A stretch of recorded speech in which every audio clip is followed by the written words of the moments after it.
Welcome to the Deep Dive. We're here to cut through the noise and pull out the stuff you actually want to know.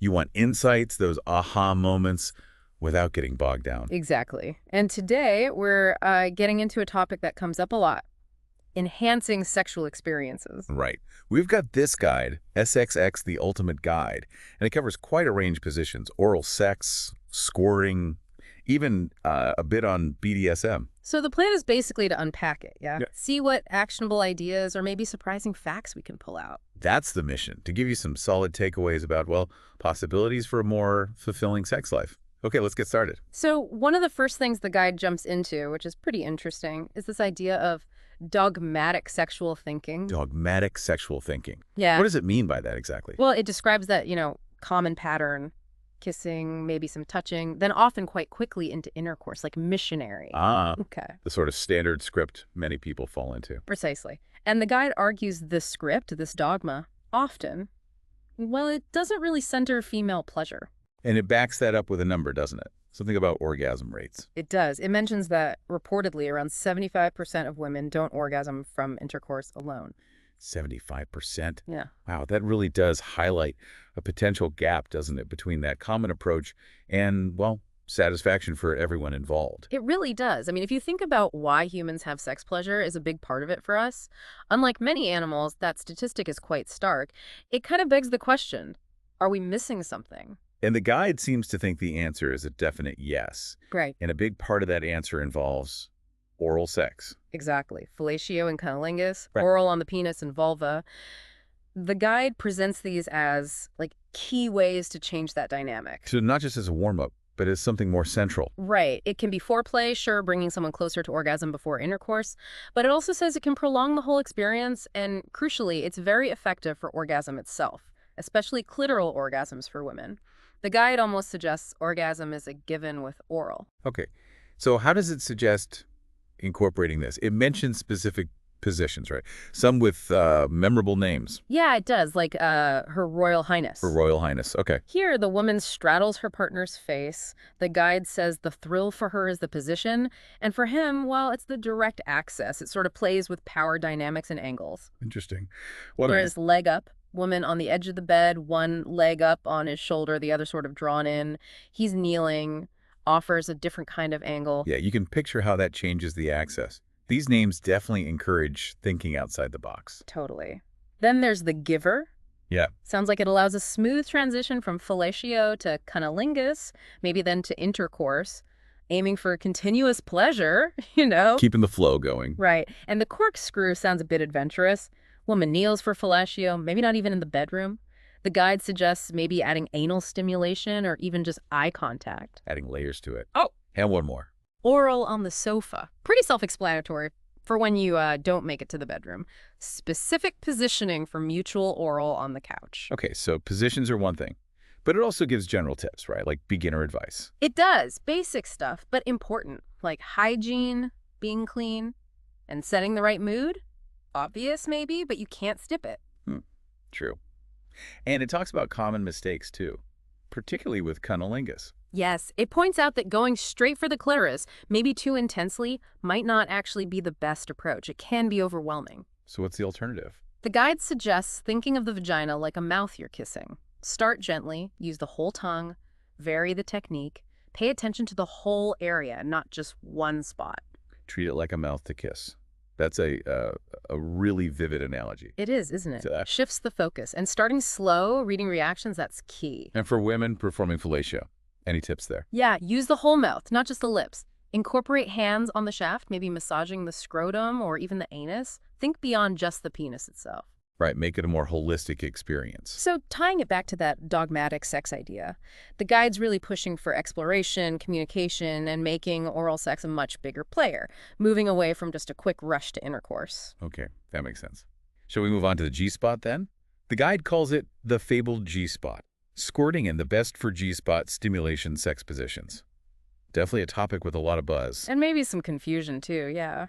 So the guide introduces the G-spot, the Grafenberg spot, as this area that, if stimulated right, could lead to repeated, deep, and powerful orgasm called female ejaculation, or squirting. But it acknowledges the debate around it. Yeah. Like whether it's a distinct thing. It does. It mentions that the exact anatomy is still discussed, but many now see it as part of a larger complex, the clitoral urethral vaginal complex, basically an area packed with nerve endings. So less about finding one tiny spot and more about stimulating a sensitive zone.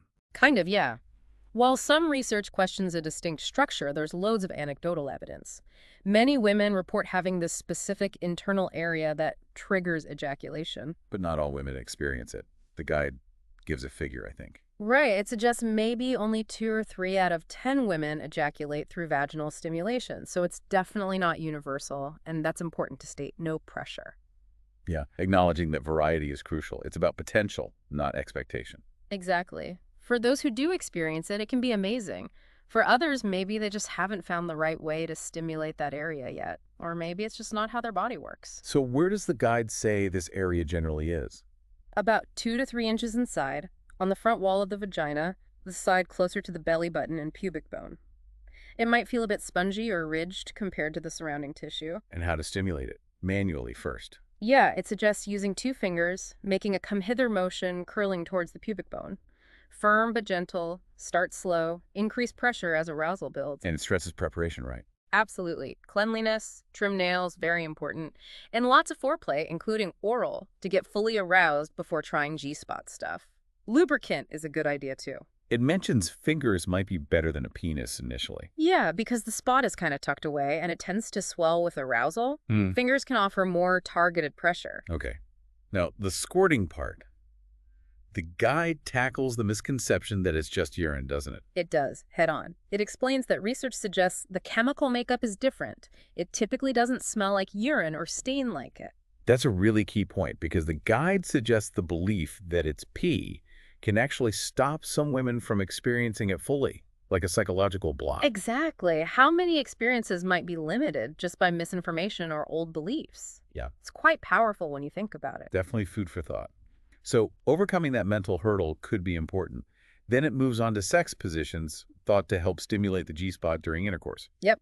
Positions designed to create the right angle or pressure. First up is open sesame. Woman on her side, top leg raised and wrapped around her partner's waist who is kneeling, allows for angled penetration, kind of in and out, maintaining contact. Got it. Angled approach. What's next? Hit the spot. Woman on her stomach, hips slightly angled, legs spread. Partner kneels behind, uses a steady rocking motion. The body positioning is meant to align the penis with the G-spot. So leveraging body angles again. Right. Then pop the trunk. It's a variation of doggy style, but with hips elevated, maybe on a pillow, thrusting very shallow, deep, trying to hit that spot consistently. Seems like variation in thrusting is key there. Yeah. Then let's ride. Woman straddles her partner, who's leaning back. She arches her back. The angle is supposed to hit the G-spot repeatedly. Plus, it frees up his hands for, clitoral or breast stimulation. Give the man options too. Yeah. And the last one. I want control. Another woman on top. Her legs are extended. She uses hands for support and rocks her hips. This grinds her clitoris against his pubic bone while his penis stimulates the G-spot inside. Emphasizes her control over the movement. So a lot of these focus on specific angles and movements.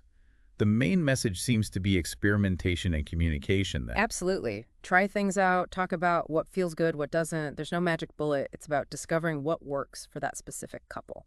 Okay, great. Let's switch gears again. The guide also touches on adding some kink to your sex life. BDSM. This can be a loaded term sometimes. It can, yeah. And the guide tries to offer a straightforward introduction. It defines BDSM broadly: fantasy, role play, bondage, discipline, dominance, submission, sadomasochism. Basically exploring control and power dynamics consensually. And it immediately highlights communication, right? That seems paramount. Absolutely crucial. You can't just spring BDSM on someone. The guide stresses talking about fantasies, what you both intend, and establishing a safe word. That safe word is non-negotiable for safety and trust. Cannot emphasize that enough. So how does it suggest beginners approach this? It has steps, I think. Yeah, a 6-step guide for beginners wanting to explore kink. Step 1 is just exploring and naming desires. Talk openly about what turns you on, even the slightly unusual stuff, and think about how to explore it safely. Just getting it out there. What's step 2? Clarify the type of eroticism. The guide uses nibbling as an example, can be soft or hard. Same for spanking or biting. You need to communicate the desired intensity, get specific. So everyone's on the same page about intensity. Step 3. Explore each other's fantasies in detail. BDSM isn't just one person calling the shots, it needs back and forth. What do you want to feel? What do you want your partner to do or not do? A real dialogue. Okay, step 4. Take it slow, one step at a time. Don't try everything at once. Introduce one element, maybe light restraint or some role play, see how it feels, then maybe add more later. Gradual introduction makes sense. Yeah. Step 5. Establish clear boundaries and limits. This is where safe words are key, but also specifics. How tight should restraints be? Are certain body parts off limits? Respecting boundaries is vital. Trust is everything. Absolutely. And the final step, step 6. Keep it slow and steady, even in BDSM. Remember, foreplay matters. Building arousal gradually is often safer and more pleasurable than rushing into intense sensations. Right. The basic principles still apply. Does it offer any specific positions for this? It gives 2 kinky sex positions for the dominant partner. First is wall-bound. Sounds pretty intense. If you're feeling it before the bedroom, dominant partner lifts and pins the other against a wall, legs wrapped around their torso. Definitely dominant. And the second? The rocking horse. More intimate, seemingly. Dominant partner sits lotus pose, leaning back. Submissive partner straddles them, facing them, and rocks gently. Allows for eye contact, and the submissive has hands free. Okay, so again, the guide provides a starting point, stressing communication and consent above all else. Yeah, it presents BDSM not as inherently scary, but as another potential way to add excitement and explore dynamics, if done with respect and clear rules. Okay, great. So let's try and wrap this up. We've gone through quite a bit from this guide, SX the Ultimate Guide. We started with that idea of challenging sexual dogma. Right, that typical, maybe rushed intercourse pattern that might not work for everyone, especially women, according to that statistic. Then we really dove into oral sex, the benefits, different positions, techniques, how it can be way more than just foreplay. Yeah, a path to orgasm in itself and a way to enhance overall pleasure. We also tackled the G-spot and squirting.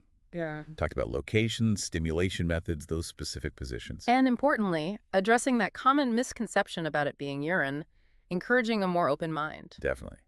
And finally, we looked at the introduction to BDSM, emphasizing communication, safe words, consent, boundaries, taking it step by step. A framework for exploring kink safely and respectfully if that's something a couple is interested in. So taking it all together, what's the big picture from this guide for our listeners? I think it really champions being more adventurous, more communicative, and more focused on mutual pleasure in sex. Questioning assumptions, basically. Don't just follow the script. Talk about what you actually want, what actually feels good. Exactly. And hopefully this deep dive gave some concrete ideas and maybe demystified a few things, fitting with that goal of getting useful info quickly. It offers a spectrum simple shifts like more oral, exploring the G-spot, or even dipping a toe into BDSM. Right. So here's something to leave you with. Think about those unspoken rules or expectations you might carry about sex. Those perceived norms. How could letting go of them, even just a little, potentially open up new levels of pleasure and intimacy for you and your partner? Definitely something worth exploring further. Thanks for joining us on the Deep Dive.